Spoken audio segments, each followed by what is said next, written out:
The following opinions are solely those of BoatTEST.com and its test captain. Hi, Captain Steve for BoatTEST.com, and today I'm on an all-new boat from Formula Yachts, the 430 All Sports Crossover. It can be powered with four 300 horsepower, 350, or, in the case of our test boat, 400 horsepower Mercury racing engines. But before we get underway, let's take a look at the operational aspects of the boat. To the port side of the transom, freshwater washdown. We can hook up a quick connect hose here. All four engines get flushed automatically just at the push of a button. We've got the battery management, parallels, engine starting batteries for all four of our outboards, plus the auxiliary battery. Freshwater washdown, shore power on, an electric cord reel, a shower for the transom, TV connection, our city water inlet, 7-inch pull-up cleat, another 7-inch pull-up cleat down at deck level. Some of the mechanical components are under the hatches in the cockpit deck. With the hatches up, we have the line and fender storage.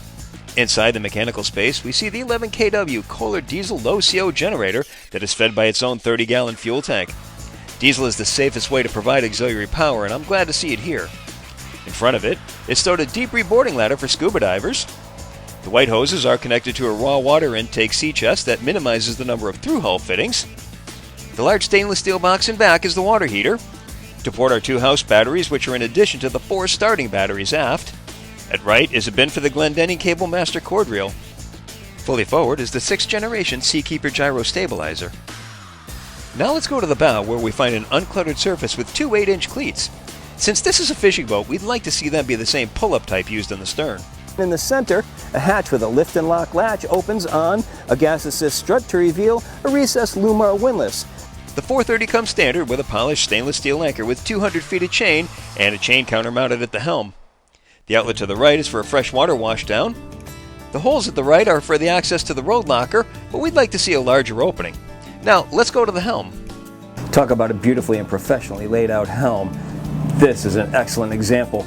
Three 15-inch Raymarine displays. There's a huge storage compartment over on the left-hand side, and notice we have a space for accessing the chips for all of the Raymarine displays. Compass in the center of the helm, but slightly offset from the steering wheel. Looking at the lower panel, a 9-inch Raymarine display that gives us the vessel connectivity that also connects to our iPad mini that we can carry around the boat. This feature brings state-of-the-art yacht control to a single iPad, allowing the owner to control most of the yacht's major functions right from the helm or that iPad.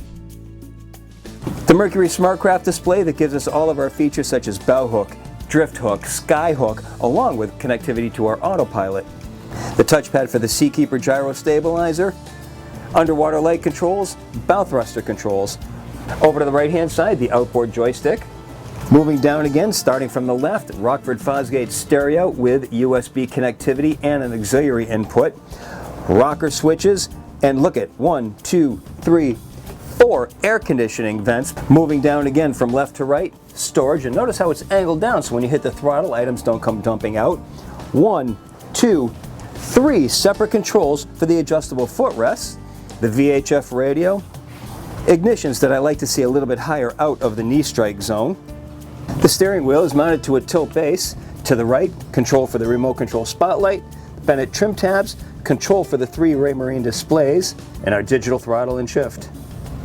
But perhaps one of the most innovative things about this boat is its triple seat, where the captain and 2 companions can stand, lean, or sit on a seat that is power adjustable and has something I've never seen before: in-seat air conditioning vents that direct some of the boat's 30,000 BTUs right to the occupants. And I have to say, I'm extremely impressed with the visibility thanks to this huge front window and the narrow window mullions.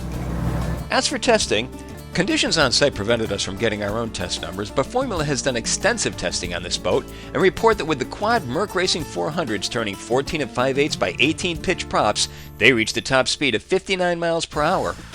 Best cruise came in at 5,000 RPM and 41.5 miles per hour.